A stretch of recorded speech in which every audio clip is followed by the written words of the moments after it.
And it might just be that creativity that Cloud9 might use to shock the world, to shock everyone watching, and to get into a position where maybe they can fight for the knockouts. Here we go, an early start. Cold World getting into Kyle T's face. Forces out an early retribution, which is exactly what you want to see. But in the meantime, right, you can see the FCAP, when they receive a push, they're going to be pushing somewhere else. They're going to find other places to find small advantages. And that's a very early recall on MarQT if he commits to it. But no, he needs to be around just to fight for Litho. Doesn't seem like this is going to be much of an engagement. Checking out the bottom lane here, Basic and Super Marco. Again, this is as even a matchup as you can get. Super Marco definitely can bully the Moscow, but the Moscow can find an angle to CC the Predator that is the Roger. See, like that. Checking out Mlbb's emblem of choice. That is a killing spree. Long time no see. Yeah, I think it's bold that he's going for killing spree here. I do feel like I don't think he's going to be able to snowball as hard as we would like to imagine. But then again, I could be entirely wrong. I think that C9 could just be pivoted towards playing around Mlbb then, rather than Basic, just to let Basic kind of sit on an island by himself. Because right now, his laning phase seems to be perfectly fine. No real bad trades coming in from him. Yep, it's an honest approach to the scaling. Cloud9 is going from 0 to 30 to 40 to 50 to 60, and then maybe jump the gun when Mlbb is ready. Turtle coming up in about 10 seconds. You can see in the minimap Kyle TZ playing around with his quad shadows. And is this right, Gideon? Can we expect for Kyle TZ to do this? A delayed take first on the purple and then commit to the turtle? Because look, I think Mlbb is rushing it. I mean, he could rush it potentially, but I do think that there is a gank opportunity on the top side of the map. But for Kyle TZ's sake, again, he's an assassin. The early levels doesn't really matter. And I think even Mlbb recognizes that, right? As long as he is keeping level with Kyle TZ, these neutral objectives honestly don't really matter as much. Oh, Chris, aka Cold World, looking to reach level 4. He needs a kick. There we go. It's online. It's a fair fight. Oh, wait. Mlbb turns around. He's not actually taking his purple buff. He's coming for the contest, knowing that Falcon's AP Bren are all around Cold World, trying to force something out from FCAP's side. Great ult! It lands on the 3 targets. Can he steal Kyle? Finds the turtle. Minoan Fury gets the knockup of first blood. It's going to be Cold World who goes down as Mlbb takes out Flap TZ. Mielo ends up dying alongside them. 2 for 1 plus the big one. The SOD coming in. I'm sure it hit someone, but that's not a position you want to put yourself in the early game as a Moscow. One more look at the team fight. It would have been great. That Frigid Glacier from MarQT was picture perfect, but the follow-through, it was slightly lacking. And I think, in essence, right, theoretically, that's the perfect time to go in with the Spear of Alpha, maybe even jump in if you're bold, SOD in through basic, but the items just weren't there yet. The firepower wasn't present.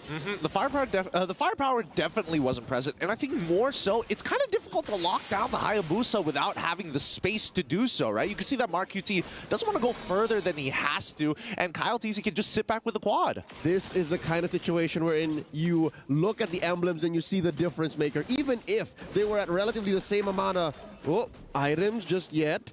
The war cry made the difference for Kyle TZ's basic attacks, definitely. 100%, 100%, right? That's why war cry is pretty effective on assassins. We're seeing Ling users pick up the war cry because it's just that good. In the early, it helps you get the extra 10, 15 damage per basic, which would eventually lead to the win. In the late game, don't get me started. It amplifies the damage all the more because you get the late game. I mean, so far, considering everything that has been happening here, fun fact, 73 unique picks already here at MSC. Like, we've gone through a good amount of heroes, and I think people are digging deep to try and figure out how to win on red side. Like, I feel bad for C9 because they need that 2-0, but they're starting off on the weakest side of the meta. 70 plus. What's the number? 76. 76. So we're approaching 60-something% of the total hero pool, which, by the way, Jushin is not yet a part of. So you're looking at the 124, 125. Second turtle right. Started up already. Less than half health. Cold World jump in and get the kick. He gets a really good kick. They can burst him down. Oh, it blows up. And Kyle, now he has to be a little bit careful. He doesn't have his bodyguard no longer. But Super Marco can clean up a fight if he finds the opportunity. A great play from Cold World as Flap TZ now just peeling away Mielo. He's too low to be part of this fight in Cold World. He's got nothing left in the tank. So C9, this turtle dance kind of looking a little different. Flicker forward coming in from Flapteasy to get the penalty zone, but it looks like he's out of position with no follow-up and a backup. Kyle only gets the double here. Pretty good considering how everything panned out for Falcon's AP Bren. That's deja vu for FCAP. Another 2 for 1 now with the backline basic. He gets hit still. He dashes out of the way, but the dive is complete. The fast diversion from the side of Falcon's AP Bren never misses. A fast break from coast to coast they went, and Basic didn't see that coming. I mean, he tried. That's good news for Falcon's AP Bren, though. They forced the flicker out of Peter Bryce, and now there's another 2 minutes that they have to wait until Basic is at full mobility. Check out that replay brought to us by STC. Wow. All it took was an Oogie shadow kill and the sudden burst on Mlbb, and if I'm not mistaken, Cold World, to turn that all around, to make sure that Cloud9 disperses, sends Basic back into his lane, and give them a false sense of security. All this while, Falcon's AP Bren were thinking of the next step. I think it's totally fine that Cold World goes down there. I think it's really unlucky that Mlbb actually dies there. Now, Mark UT, he still has his passive. He should die here regardless, because Kyle, really great position of the Quad Shadows. SOD is already out, but I don't think Basic wants to get in there just yet. He's heading to the top side of the map where he still has the protection of that tier 1. But let's see Kyle, how greedy is he going to get? Tries to go back in, doesn't get it, but does lose out on his retribution. All right. C9 putting their foot down, saying, you're going to take these turtles, maybe a few kills on us, but not my buff. All this while, Super Marco working up on that top lane tier 1. The map has shrunk, Gideon. Where does Basic find a farm? Oh, wait, sorry. It's actually 73 unique picks. I added an extra 3 on top of that. Okay, all right. Well, to be fair, there have been a few heroes picked up. Now, Zayn in trouble. Oh, my. Sky Piercer. Unlucky. Yeah, online. Sky Piercer is online. Dude, if that was the first execution, right? How many kills he had before that could have been? I didn't see when exactly he got the Sky Piercer, but let's see how this neutral plays out. Let's call it 2. Let's call it 2? Let's say 2 stacks now. All right. I think that's fair. I think that'll be fair. That's a free turtle for the side of Falcon's AP Bren, and I think that C9, they've lost so much tempo from that one diversion play. Everything currently on the map belongs to Falcon's AP Bren. Looking at it from a roll-to-roll, lane-to-lane perspective, what is the biggest gap we've got? Kyle, slightly up. Unironically, I think it's between Flapteasy and Mlbb as of right now, right?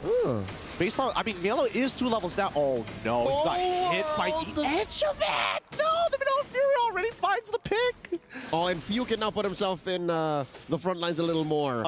Despite this being a Luoyi, it can be a CQC mage. Start him young. Look at this father and son do. I would assume that they're father and son. Hello, enjoying the show in the Amazon Arena.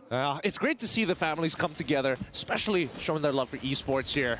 Now, let's see how this is going to play out, because Mlbb, he probably doesn't want to be there longer than he should. He still has Spear of Alpha to get on out of there, and even the Fridge... Wait, that's a kill coming in from Mark UT, and now they start to initiate. They get in. Phew, the next fall doesn't get out of there as Mlbb is going to follow up to try and get as many stragglers as possible. He gets hit by the penalty zone, and then Super Marco fires one. Kalteezy's already godlike, but Mlbb says, no, I move forward. I don't back down. He never gives up.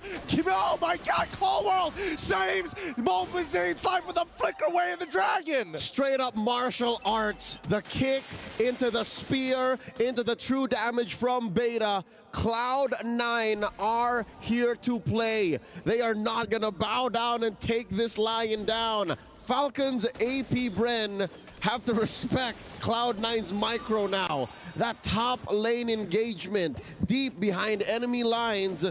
Cloud9 showing up, man. What's the gap right now? About 3K, 2K? They definitely shrank that. They definitely shrank that, and they're back into this. Yes, they're missing a lot of structures. Don't get me wrong. It is still a tough position to be in, but C9 definitely showed that they have what it takes to win out in these fights, and Falcon's AP Bren must respect them. Good news for Cloud9 as well. They give a chunk of those kills over to Mlbb, and he's making bank.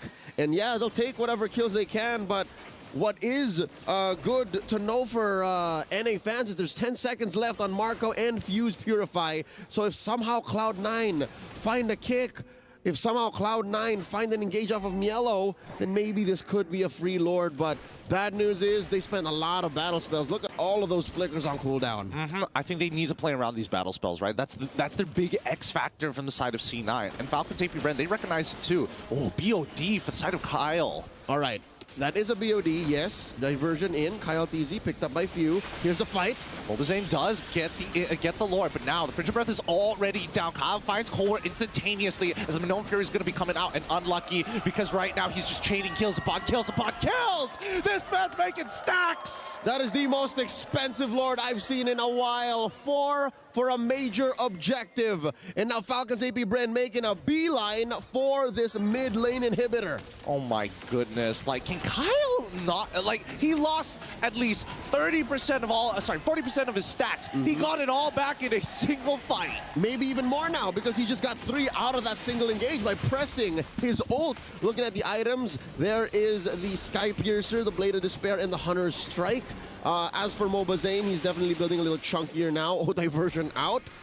War Axe, Queen's Wings, and Oracle on his way to a BFB. Huh, interesting. I definitely think Coldwell, I guess C9 called him off. I think Coldwell was thinking the same thing that I was. He maybe could have gotten a single kick onto someone just as the diversion is completing, just to isolate one person. Yep, a kill is a kill for Cloud9. You'll take anything you can, but you have to consider a death on a member of Cloud9 now could mean suddenly an inhibitor lost. A death on a member of Cloud9 could mean suddenly Falcon's AP Bren calls it the GG push and says, you can't defend without Mar, you can't defend without Cold World. And where does this put Basic, right? Basic is still scrounging for farm, man. He is down a level from Super Marco. And I don't know if he has the Wind Talker by now, or rather the Wind of Nature, but he needs to survive the Yogi Shadow kill. Yeah, I think the Yogi Shadow kill is the biggest problem. It's chaining too much, and I think that Kyle TZ is just way too far ahead in the game, right? Just him throwing the shurikens alone is pretty devastating. It's gotta feel like a third of Basic's health at this point. He's on the way. So close. He has a Trinity, but he's still afraid of the Yogi Shadow kill. And we're not even talking about Flap TZ. We're not even talking about Super Marco. This has been almost 80-90% of the game now, 12 minutes elapsed. Kyle TZ wreaking havoc. Pretty much, right? Like, Super Marco wants to get in there and be like, hey, guys, like, you know, I'm the big executioner. And Kyle's like, nah, I got Sky Piercer. It's all good, man. You could take a back seat. Yep, just clean up. Yeah, the ones just that can't kill. And that puts Cloud9 in such a bad place mentally. Because they can clump up, feel the wrath of the Shadow kill, or clump up, feel the diversion, the yin-yang, and even defending the waves. Looking at their wave clear, Cloud9, Mark Cutie, and Basic are really their only hopes. Because if Mlbb puts himself in a weird position, then he's using beta and his skill set to clear waves. He wants to get into the fight as soon as possible. Yeah, I mean, I think it's really tough because even so, right, it's not like Cloud9's composition is very fluid when it comes down to team fights. They usually just want the traditional front to back, and ideally, they always want to keep moving forward. That's what's really cool about this composition. But Falcon's AP Bren, with the addition of Kyle TZ, they have 4 members that basically hunker down in the fortress while Kyle is like, you know, throwing artillery at C9, forcing them to kind of spread apart because he's just that much of a threat. Yep, and of course, there's the penalty zone you're thinking about. 2 big ticket AoE ults from Ogwin and Flap now that they they find it outside of the map. They at least get Mlbb as well as Cold World. What a fast play from Falcon's AP Bren. They did not see it coming. Basic saw it coming. He saw the diversion destination and he threw the SOD, but really there's not much you can do. As a Moskov at this point, again, 14 minutes in, big Lord in mid, top lane in jeopardy. This could be it. Oh, once again, they're going to be using Glacier very early on, but they're going straight for the Crystal. They're ignoring a majority